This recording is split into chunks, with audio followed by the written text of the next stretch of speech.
Hola, el día de hoy vamos a compartir la conferencia sobre variabilidad genética del SARS coronavirus 2 y el fenómeno de dispersión epidemiológica en la República Dominicana, el caso de la española. Quien les habla, el doctor Robert Paulino Ramírez, director del Instituto de Medicina Tropical y Salud Global de la Universidad Iberoamericana. Bueno, vamos a ver brevemente nuestra agenda para esta conferencia. Evaluaremos la biología del SARS coronavirus 2, la anatomía de una espiga, evaluaremos las primeras mutaciones que surgieron dentro del genoma del virus, su circulación en la República Dominicana, qué sabemos acerca de las variantes que nos preocupan el día de hoy. Hablaremos acerca de qué rol podrían estar jugando en la segunda y obviamente una tercera ola, y cerraremos con qué nos espera, el fin de una pandemia. Bueno, pues este virus, desde el punto de vista de su conformación y como algunos expertos lo describen, es una mala noticia envuelta en proteínas.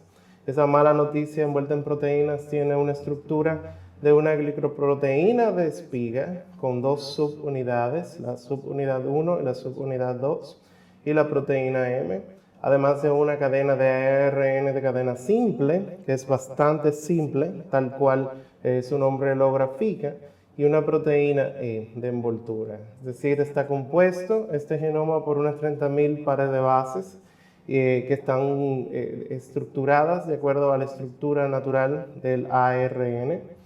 Su conformación genética, comparativa o filogenética, comparativa con otros coronavirus circulantes, tiene una homología de un 96% con el coronavirus de los murciélagos y un 78% con el coronavirus que ya conocíamos, el causante de la pandemia o la epidemia del SARS del 2002.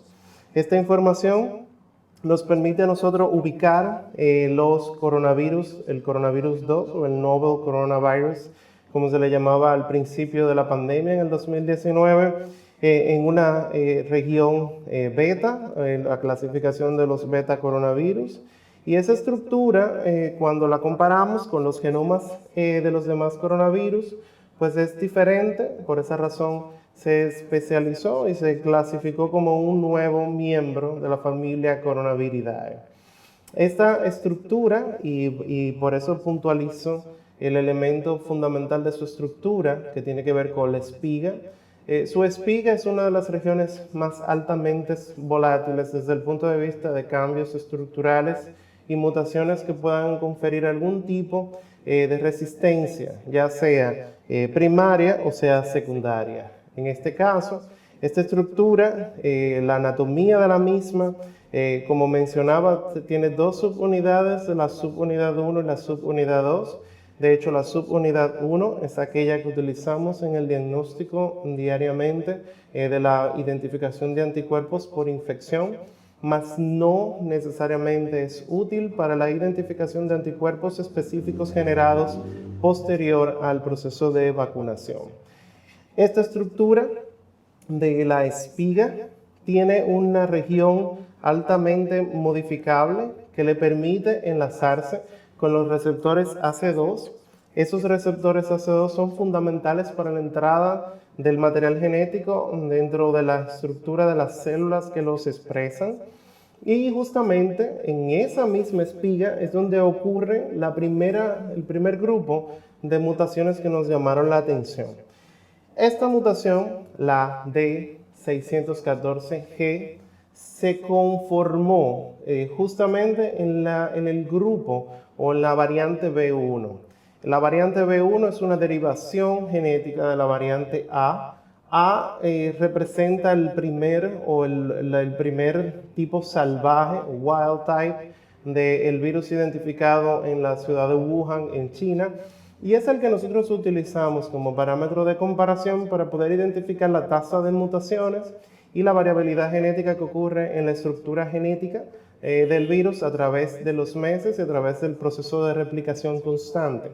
Esta primera mutación, la 614G, fue una selectividad que obtuvo el virus y fue identificada por primera vez en Europa.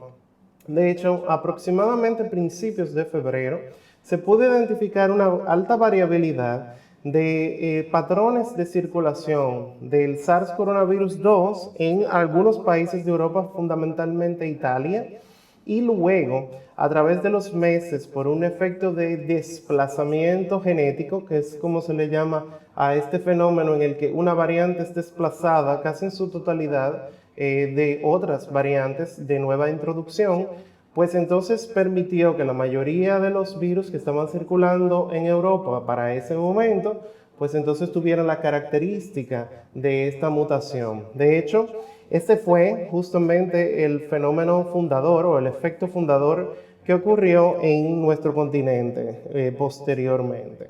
Esa mutación, la 614G, fue altamente distribuida a nivel global.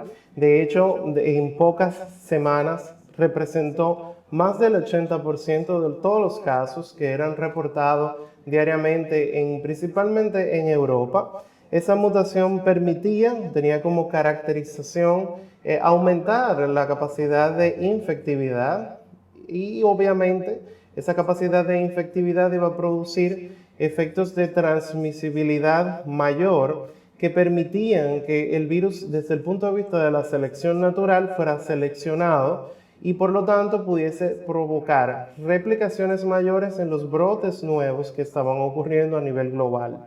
Esa primera mutación, cuando se analizó con las características del CT o Cycle Threshold, que es la cantidad de carga viral que se encuentra dentro de una persona en el momento en el que ocurre la infección, identificamos que esa mutación permitía que inclusive la carga viral de los individuos que eran infectados fuese mucho mayor. Y eso explicaba la razón del por qué nosotros teníamos un fenómeno expansivo de transmisión que ocurría principalmente en gente joven que no necesariamente se agravaba. ¿Por qué? Porque no se pudo establecer y no se ha podido establecer que esta mutación provoque una cascada inflamatoria mayor y por consiguiente no necesariamente se relaciona con una mayor mortalidad y una mayor severidad de las manifestaciones clínicas.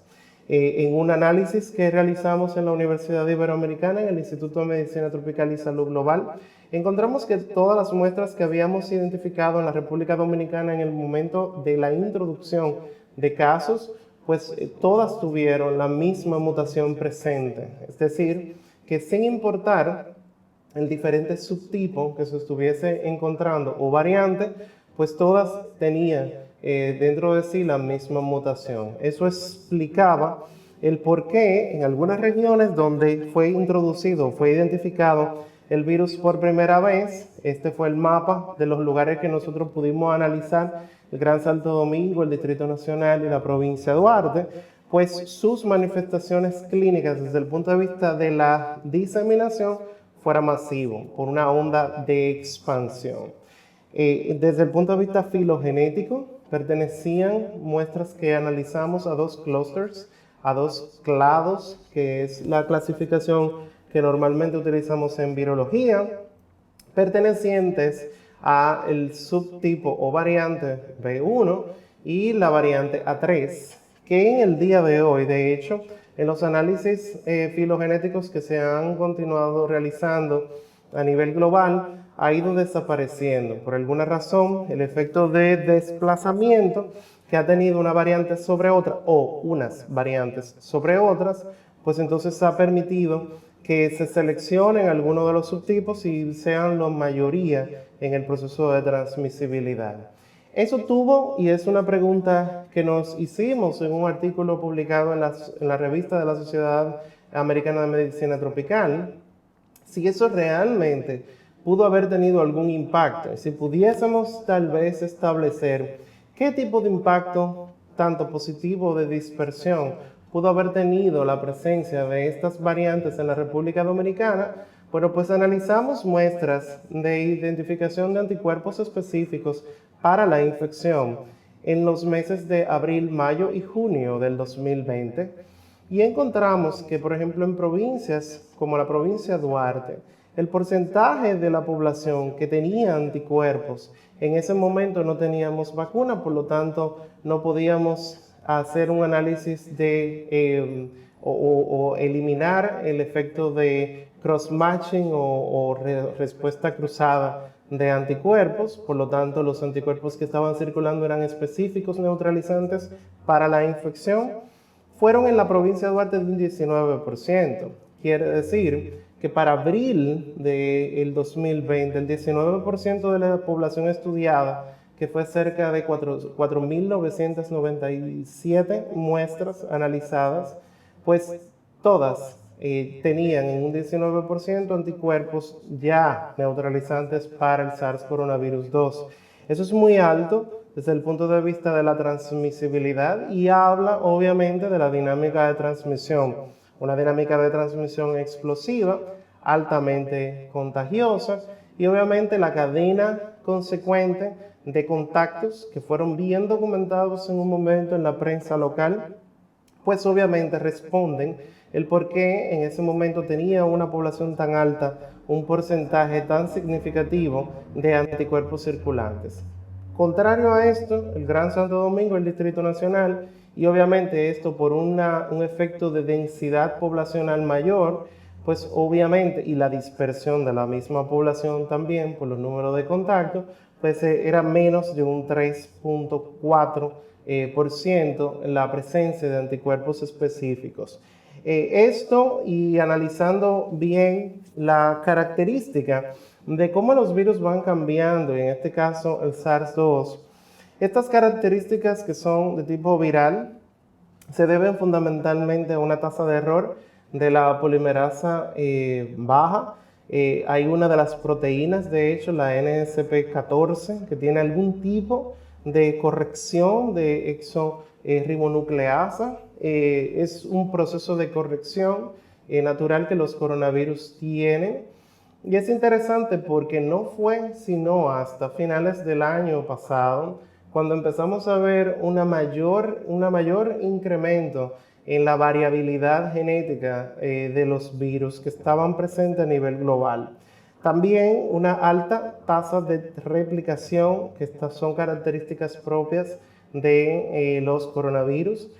Y obviamente los procesos de incubación poblacional versus la vacunación global. Tenemos una población que está vacunándose, pero tenemos una población que no ha querido vacunarse o no ha tenido acceso todavía a tener las vacunas disponibles en sus países. Y obviamente eso sirve como un bolsillo de replicación o transcripción o replicación críptica, que es el fenómeno en virología que esto responde. También la dinámica de cuasiespecies con ventajas evolutivas, la presencia de algunas mutaciones que tengan la capacidad de aumentar su capacidad o incrementar su capacidad replicativa, la entrada, la infectividad, la transmisión, también algunas mejoras que pueden surgir a nivel genético que puedan interactuar con factores celulares, los escapes a las respuestas innatas al interferón de tipo 1 que se da muy frecuentemente en las variantes del SARS-2 y la respuesta adaptativa o el escape a la respuesta adaptativa para la respuesta citotóxica y también por los anticuerpos generados, no solamente en el caso de la infección, sino también en los fenómenos inductivos por la vacunación. El incremento en la severidad de la enfermedad y obviamente ese efecto fundador y deriva genética. Lo que sí sabemos hoy día es que tenemos un largo camino que hemos recorrido con este virus, con sus características pandémicas hasta la fecha de hoy. Hemos tenido diferentes fenómenos que han facilitado el incremento de su transmisibilidad en la República Dominicana, fenómenos sociales, fenómenos culturales, fiestas y festividades que han estado relacionadas también con el mismo y obviamente una fase de apertura que se ha dado en los últimos meses a partir del mes de agosto del 2020, que ha facilitado la onda expansiva y la entrada de múltiples variantes también hacia diferentes regiones del mundo. En el caso de las variantes del SARS-2, hoy día La clasificamos en dos tipos, algunas que son variantes de interés y otras que son variantes de preocupación. Las variantes de interés pueden convertirse en variantes de preocupación si existen datos que estén relacionados con un incremento en la transmisión, en las características de virulencia y el escape inmune. Y ese último detalle es muy importante porque es uno de los elementos que más nos preocupan hoy día, el escape inmunológico. ¿Por qué? Porque las vacunas han estado siendo diseñadas y hemos estado vacunando de forma masiva a nivel global con inductores de la respuesta inflamatoria o la respuesta inmune. Y si esas variantes de preocupación tienen la capacidad de inactivar o neutralizar esos anticuerpos que han sido generados contra ellos específicamente después de la vacunación, pues entonces debemos de esperar que las mismas van a tener algún tipo de interacción, ya sea positiva o negativa, con la circulación de una o de otra variante.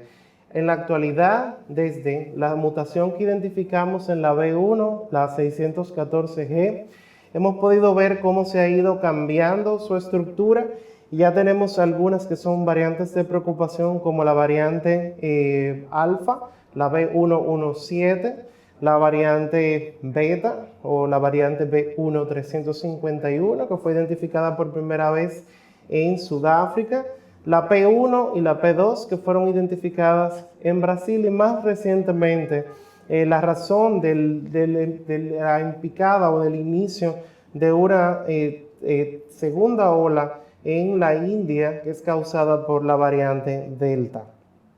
Viéndola por detalles, la variante B117 que fue identificada por primera vez en el Reino Unido ha sido una de las que ha tenido mayor distribución a nivel global.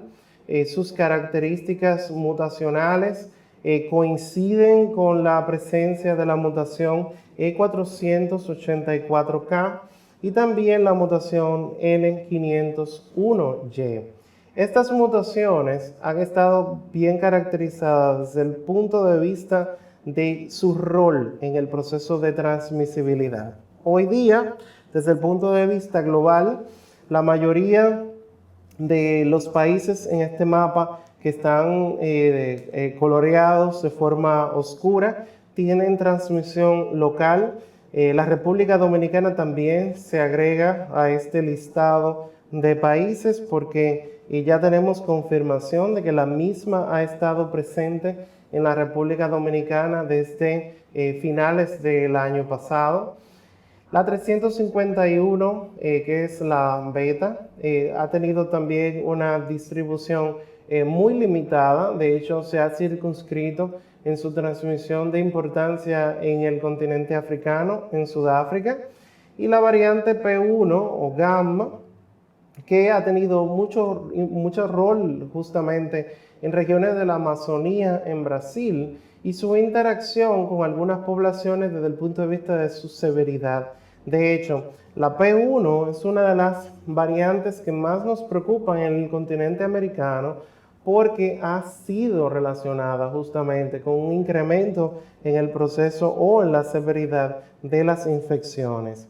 La última y la más reciente, y la dejo hasta el final para resaltar un poco sus características moleculares, es la B1617 o la variante Delta.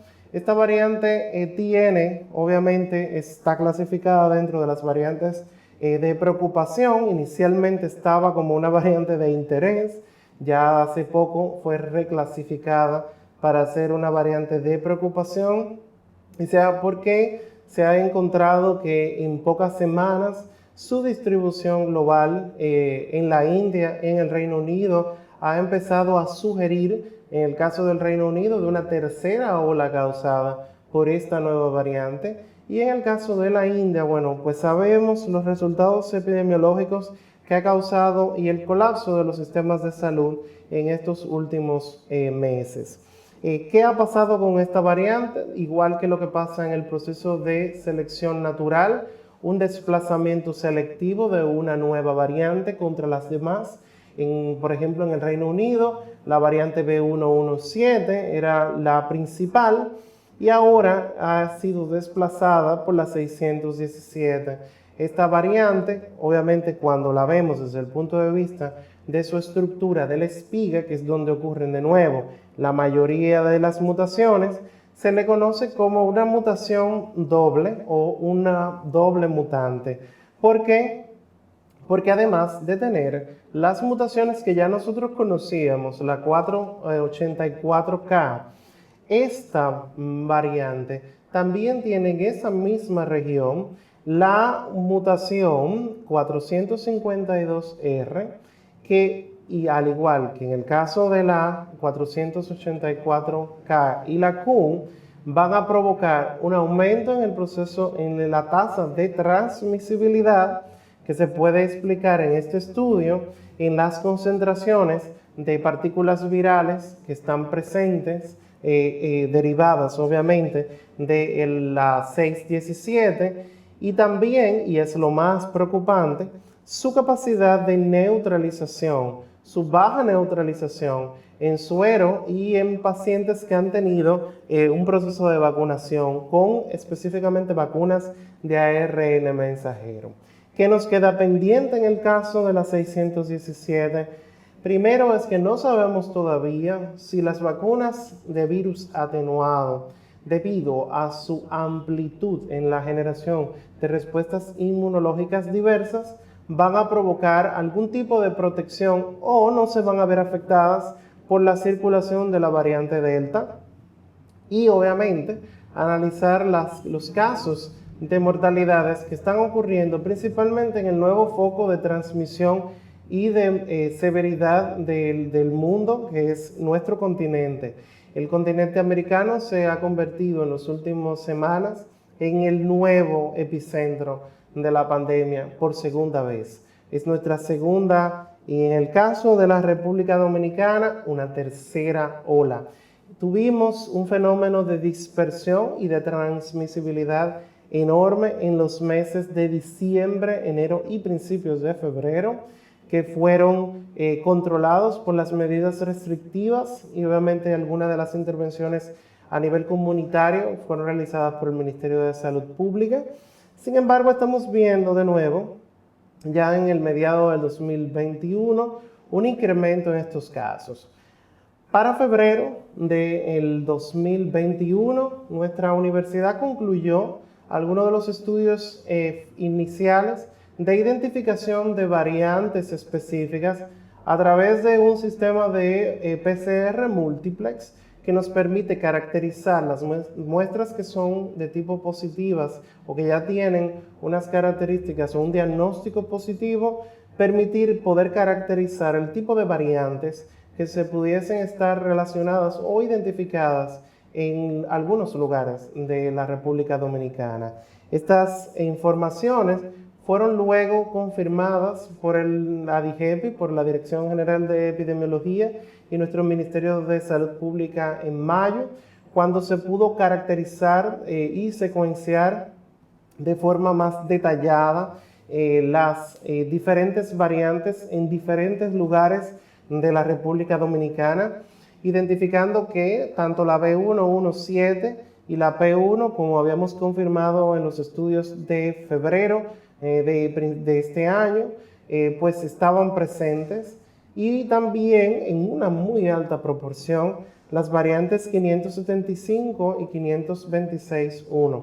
La variante B1.526.1 fue identificada por primera vez en la comunidad de Washington Heights, en la ciudad de Nueva York, y a partir de ese momento hubo algunos estudios iniciales que estuvieron correlacionando la presencia de esta variante en específico presente en algunos pacientes que habían tenido manifestaciones clínicas severas. Por lo tanto, no sabemos si en esencia estamos visualizando una variante que ha sido clasificada como una variante de interés por una variante que tal vez nos estuviesen generando algún tipo de preocupación. Y es una dinámica que vale por mucho la pena poder identificar y caracterizar, porque obviamente nos va a permitir a nosotros poder identificar si existen algunos elementos inductores de la respuesta inflamatoria que sean inducidos por variantes como esa, que puedan estar siendo la razón del por qué hoy día nosotros tenemos los niveles tan altos de transmisibilidad y positividad en diferentes comunidades. Para cerrar, quisiera aprovechar el momento para mirar atrás y pensar si realmente estamos frente al fin de una pandemia porque estamos vacunando, o si en realidad tenemos que ir pensando o reinventándonos desde el punto de vista de nosotros como especie, o si vamos a tener otros fenómenos de dispersión como los que pasó en esta imagen que fue tomada en 1918 durante la pandemia de la influenza, que en ese momento fue mal llamada influenza española. Los análisis de efectividad de las vacunas ante las diferentes variantes, vamos a tener más información en los próximos meses que nos pueda dar un poco más de comprensión de cómo las vacunas pudiesen ser la bala de plata que pudiese cerrar esta pandemia, la interacción y la severidad que puedan estar relacionadas con estas variantes y su dispersión a nivel no solamente local, sino a nivel global. Las nuevas variantes que puedan surgir, estamos frente a un fenómeno evolutivo. Las variantes que conocemos hoy no son las últimas, podemos tener y vamos a tener más variantes en lo adelante. Y obviamente ante la presión de las campañas de vacunación debemos esperar que vamos a tener obviamente nuevas variantes que tal vez no tengan las mismas características o que tengan peores características per se. Y obviamente la coformulación de vacunas y su proceso de potencialización en esquemas que establecen o que utilizan vacunas de adenovirus versus aquellas que son vacunas de ARN mensajero. El uso de mascarillas, el distanciamiento y el lavado de manos creo que va a ser el camino a seguir en los próximos meses y probablemente sea lo que nos ayude a prevenir los nuevos casos en esta primera fase del fin, si se quiere llamar, de una pandemia. Muchísimas gracias el día de hoy por escuchar esta presentación y estaremos abiertos a preguntas.